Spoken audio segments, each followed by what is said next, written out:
Colonel Michael Harris, escorting the remains of Private Ethan Walker, was unjustly denied boarding by the airline. Outrage erupted, passengers protested, and social media exploded, forcing the U.S. military to intervene. The story shook the nation, exposing an injustice that could no longer be ignored. Colonel Michael Harris stepped into Los Angeles International Airport, surrounded by a sea of travelers. Overhead announcements echoed, rolling suitcases hummed across the floor, children laughed, and business professionals remained glued to their phones. It was just another day for everyone, except him. Harris had done this before, yet each time carried a familiar, unshakable weight. His uniform, adorned with gleaming metals, caught the airport lights, but today they weren't the heaviest burden he carried. Out on the tarmac, beneath the gray California sky, a flag-draped casket waited. Private Ethan Walker, 22 years old, a young soldier who wouldn't be walking home on his own. Harris straightened his hat, inhaling deeply. He wasn't here for recognition or admiration. He was here for a mission, a solemn promise to those who had fallen, to bring them home. And no matter what obstacles lay ahead, he would see it through. Colonel Michael Harris rolled his black military-issued suitcase toward the check-in counter at Los Angeles International Airport, LAX. He placed it neatly beside him and pulled out his official military travel orders, along with his boarding pass, setting them down in front of the airline agent. The young woman in the navy blue uniform, her blonde hair neatly tied back, took the documents without hesitation.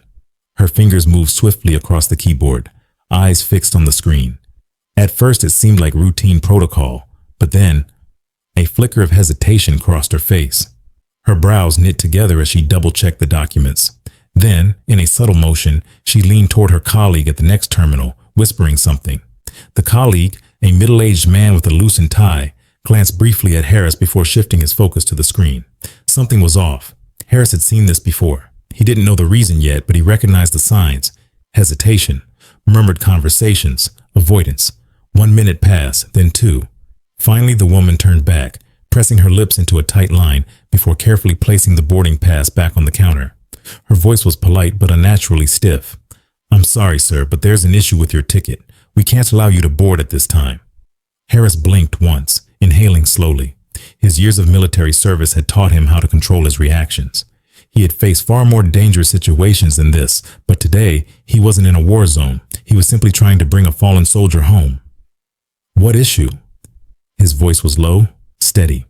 The agent hesitated again, casting a fleeting glance at her colleague, almost as if seeking reassurance, but the man only shrugged, offering no help.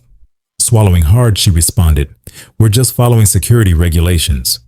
Harris exhaled through his nose, forcing himself to stay calm. He picked up his military documents, tapping a finger against the bold printed line. Military travel orders, authorized escort of deceased personnel. Every piece of paperwork was in order. He wasn't a civilian traveler. This was an official military duty, and yet they were denying him entry? "This isn't a vacation," Harris said, his tone firm but controlled.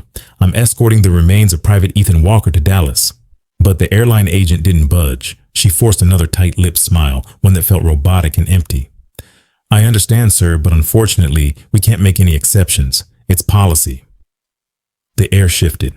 A man in his 50s standing behind Harris raised an eyebrow, leaning toward his wife to whisper something. A woman a few feet away pulled out her phone, subtly hitting the record button. A younger man in a hoodie furrowed his brow, fingers moving quickly over his phone screen. A ripple of unease spread through the crowd. Harris could feel the eyes on him now. People were noticing. But he wasn't here to cause a scene. He was here to do what any soldier would do, bring a fallen comrade home to his family. And now they were standing in his way. Harris clenched the handle of his suitcase, keeping his voice measured but firm. "I'm not leaving this counter until I get a clear answer." The agent's hands trembled slightly as she fidgeted with her keyboard. She wasn't used to being challenged. Behind her, a small cluster of airline employees huddled together, whispering among themselves. One of them slipped into the back office, possibly calling a supervisor. Harris didn't move. He wasn't shouting. He wasn't angry. But the way he stood there, straight back, unmoving, the picture of military resolve, sent a silent message. He wasn't going anywhere without an answer. The terminal around him grew unnaturally quiet.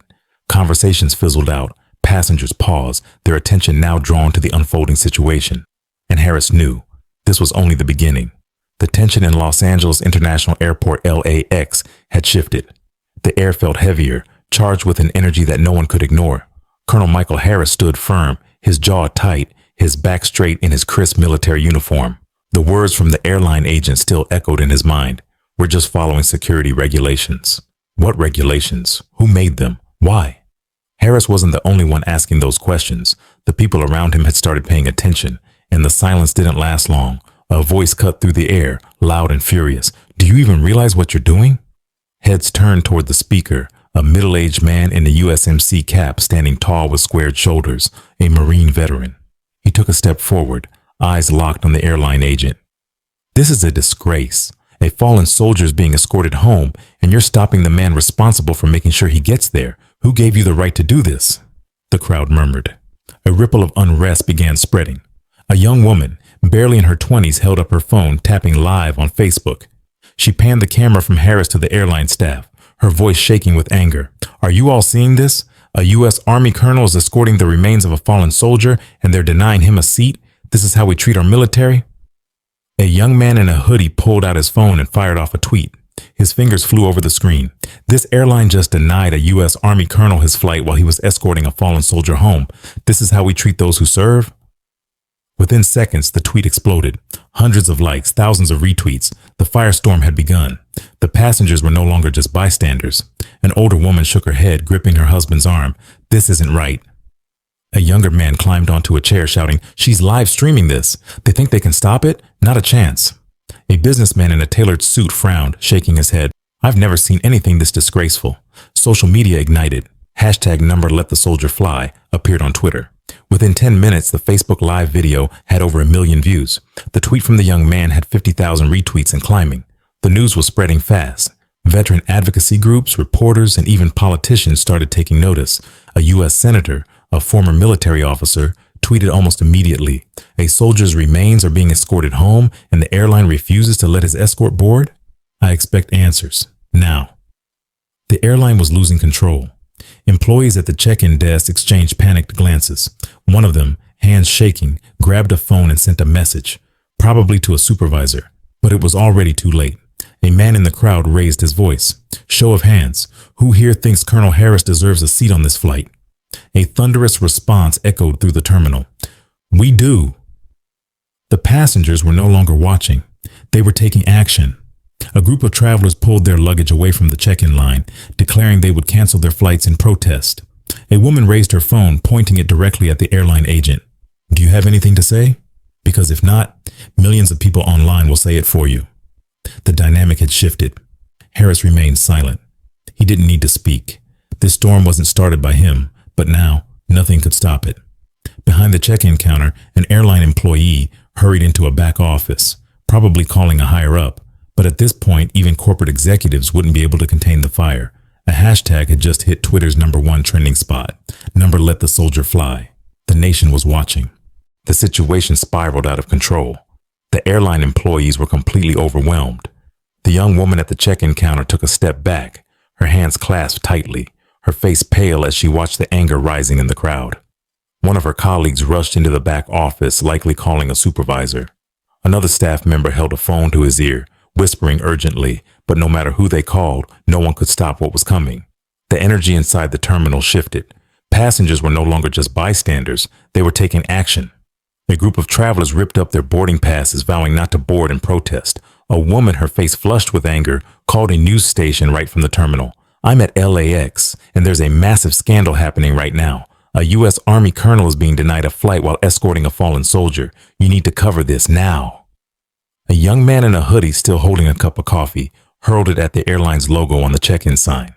The dark liquid splattered across the polished surface, a symbol of public outrage boiling over. Then came the fatal mistake. Somewhere in the chaos, a voice crackled over the airport's loudspeakers.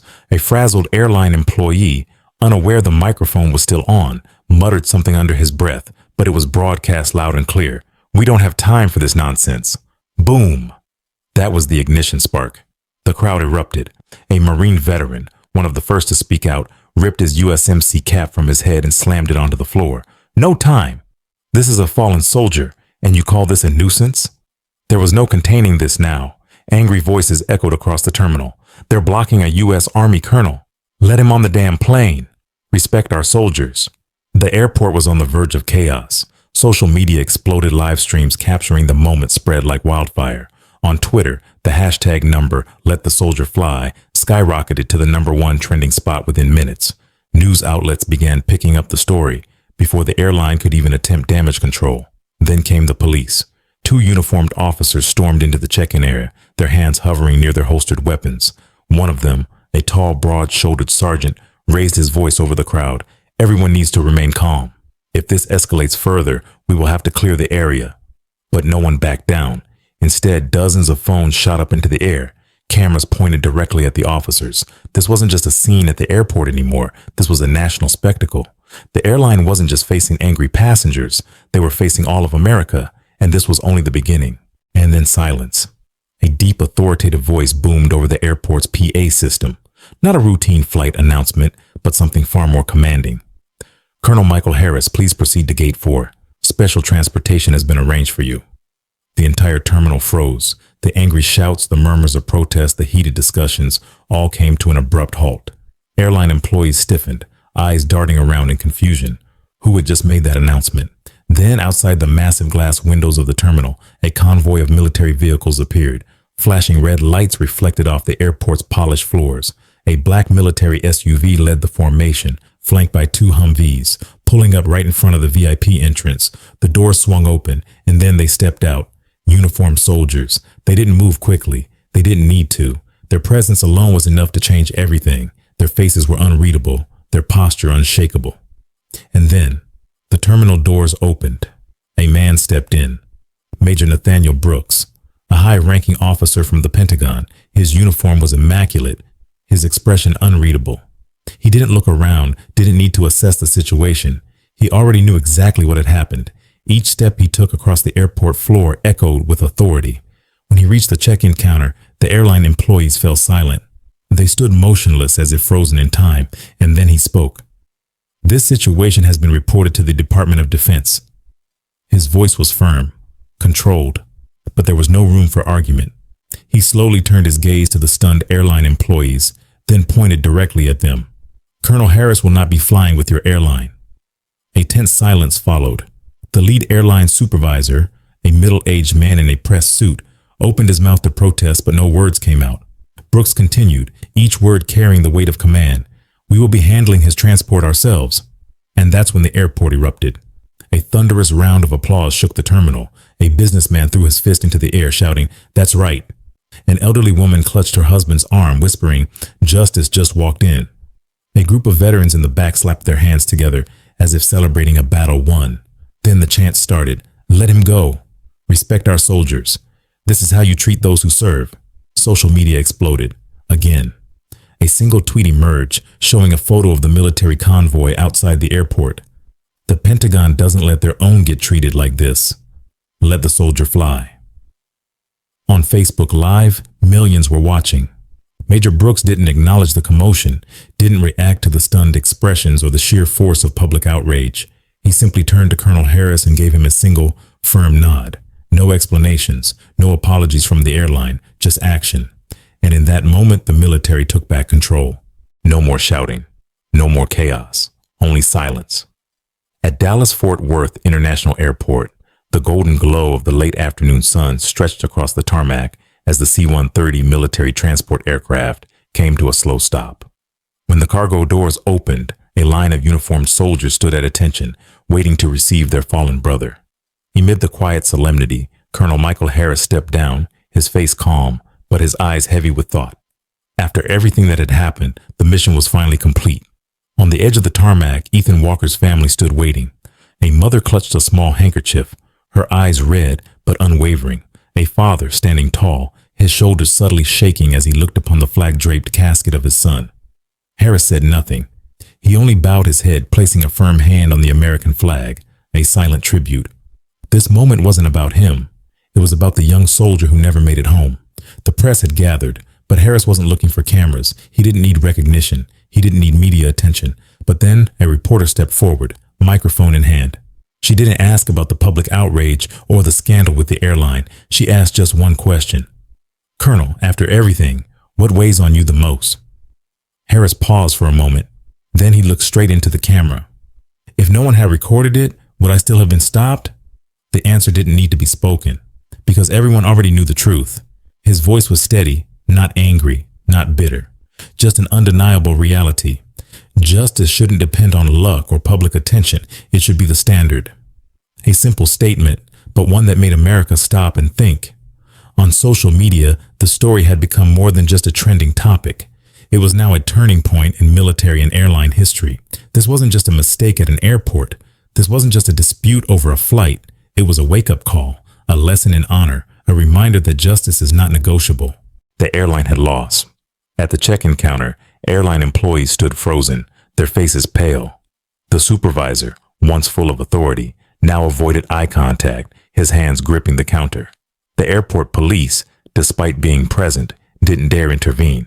They knew where the line was drawn. When the U.S. military stepped in, there were no more questions to ask. Applause still echoed through the terminal. A businessman shook his head with a smirk. They did this to themselves. An elderly woman clutched her husband's hand, eyes teary. Finally, someone stood up for what's right.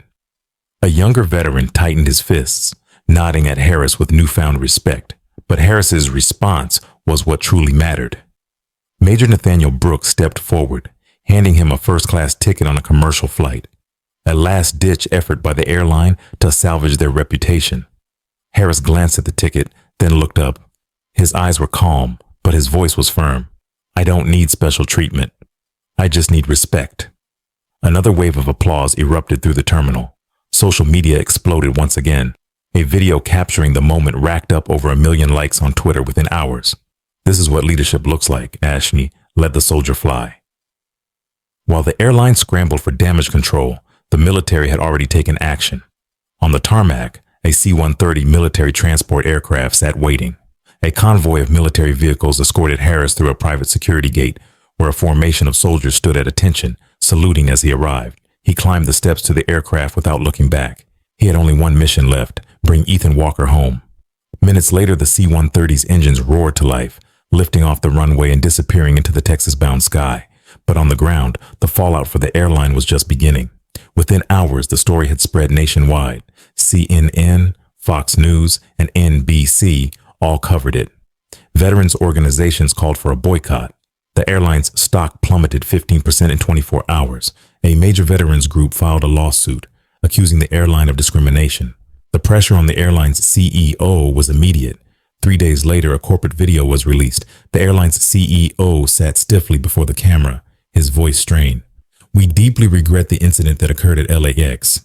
This was an unfortunate misunderstanding, and we are committed to revising our policies to ensure that no service member is ever treated this way again. But it was too late. The public's anger was beyond repair. Millions vowed never to fly with the airline again. Veterans launched media campaigns demanding action, not just words. Major investors pulled out, costing the airline hundreds of millions in losses. Their reputation was shattered beyond recovery, but for Harris, the story was already over.